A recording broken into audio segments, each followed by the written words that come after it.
নমস্কার। কৃষ্ণনগর থিয়াস নাট্য দলের পক্ষ থেকে সকলকে শুভেচ্ছা জানাই।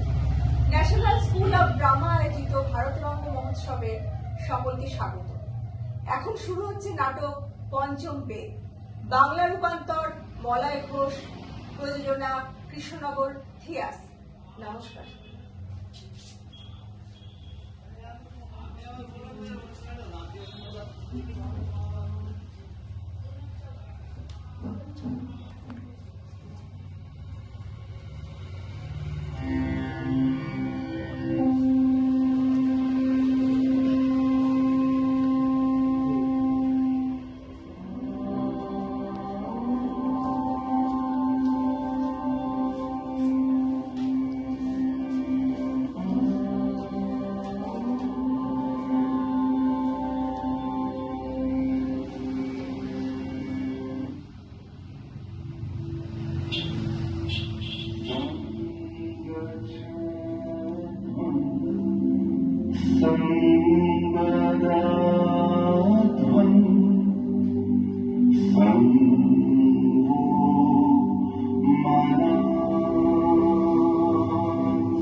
আমাদের পূর্ব পর্ব শেষ হলো।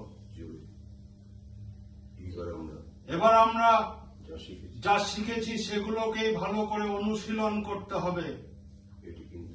এটি কিন্তু একটি নতুন পরীক্ষা।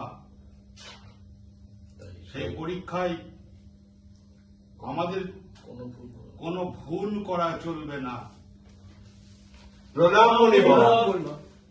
এসো, বসো তোমরা।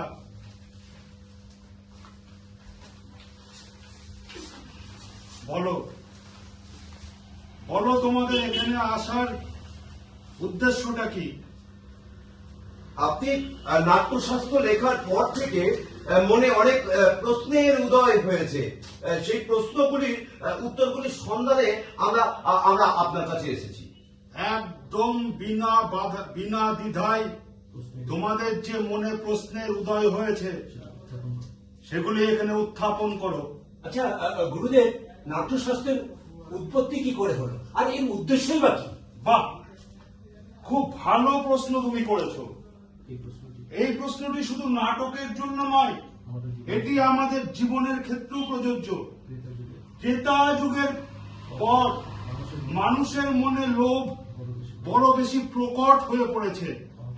পাপ আর সংঘাতের দিকে মানুষ ক্রমশ এগিয়ে যাওয়ার একটা প্রবণতা দেখা দিয়েছে।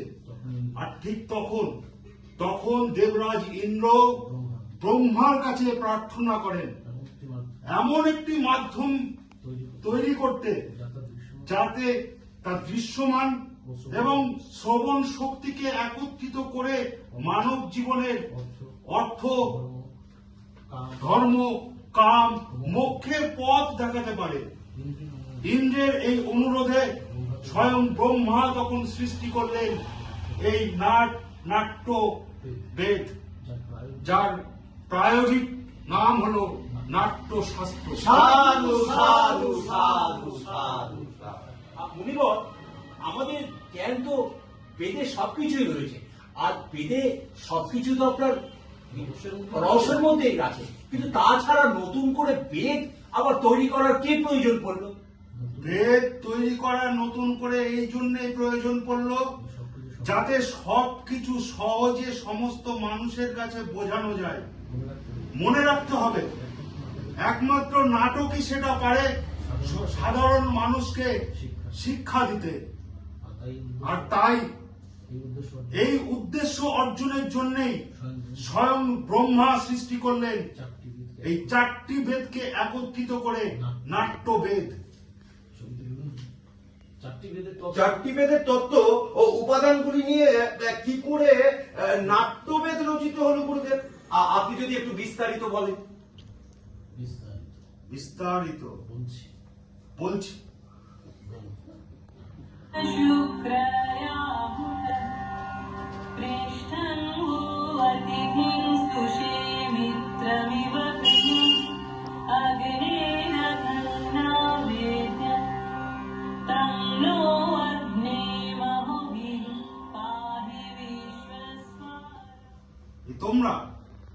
তোমরা একটা গানের সুর শুনতে পেলে? এই যে গান, এই গান এসেছে সামবেদ থেকে।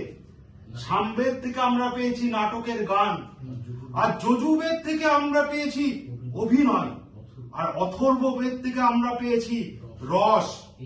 এইভাবে এই চারটি বেদকে একত্রিত করেই নাট্যবেদ সৃষ্টি হয়েছে, আর এই সৃষ্টিটা করেছেন স্বয়ং ব্রহ্মা।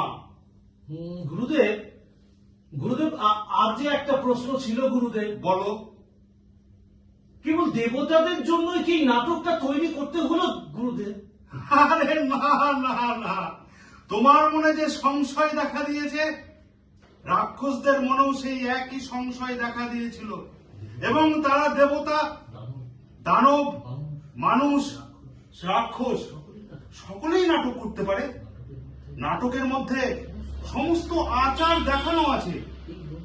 এই গ্রন্থটি 3টি পৃথিবীকে বর্ণনা দিয়ে গেছে।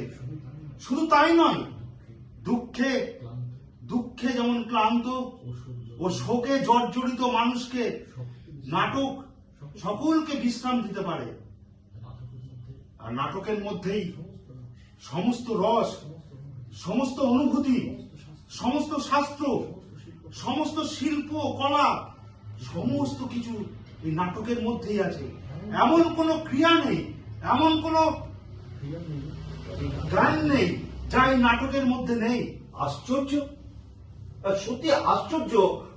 পুরো সৃষ্টি, সব লৌকিক এবং অলৌকিক ধর্ম, শিল্প সব এই নাট্যকলায় থাকে। হ্যাঁ, সব নাটকেই সমস্ত কলা আর শিল্পের একটা উৎস বলা যেতে পারে। তাই তো নাটক হচ্ছে কলার সঙ্গম। এটি একটি অদ্ভুত শাস্ত্র। যেমন বেঁচে থাকতে শ্বাস প্রশ্বাসের দরকার হয়, আর সবচেয়ে গুরুত্বপূর্ণ হলো এটি একটি গুরুত্বপূর্ণ শিল্প। আচ্ছা, এছাড়া আমাদের সমাজ এটিকে একেবারে গুরুত্বহীন ভাবে দেখছে, আর কিছু লোক আছে যারা এই ব্যাপারটাকে অপ্রয়োজনীয় ভাবে বিবেচিত করছে।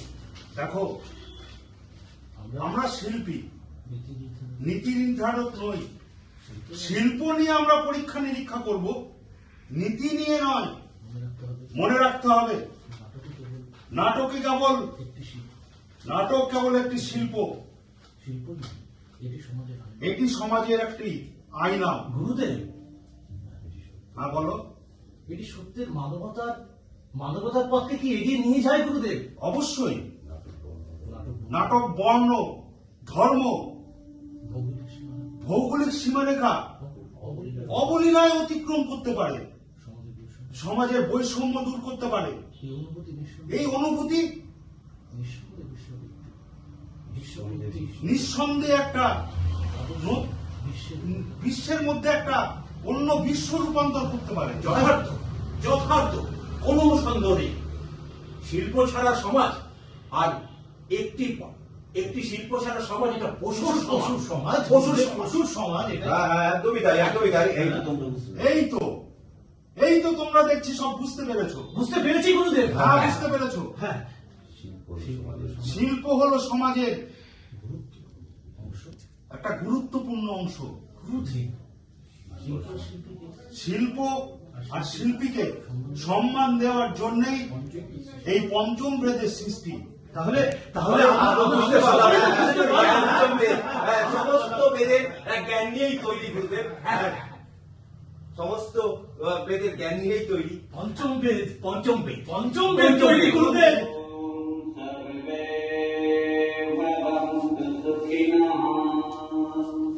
सर्वे सन्तु निरामयाः सर्वे भद्राणि पश्यन्तु मा कश्चित् दुःखभाग् भवेत्। ॐ शान्ति शान्ति शान्ति।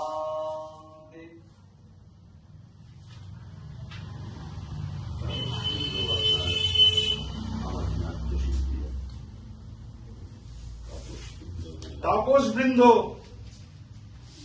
বৃন্দ আমার নাট্যশিল্পীরা তোমাদের স্বাগত জানানোর জন্য প্রস্তুত। তোমাদের জন্যই তারা অপেক্ষা করছে। সেখানে গিয়ে তোমরা নাটক উপভোগ করো। চলো চলো আমরা সবাই যাই, আমরা সবাই মিলে যাই। এদের তোমার আমার আমরা হব সবার আশা পূরণ করব মোরা সবার প্রচেষ্টায়। এই আনন্দের জগতে সবাই সৃষ্টি নিয়ে মাগে নির্ভীকার সাহসী হয়ে পুরুষকে দাঁড়ায়। আয় রে আয় সময় বয়ে যায় মোদের দেশটাকে ভালোবেসে আয়। এই পৃথিবী বাঁচে মোদের মহিমায়। আয় রে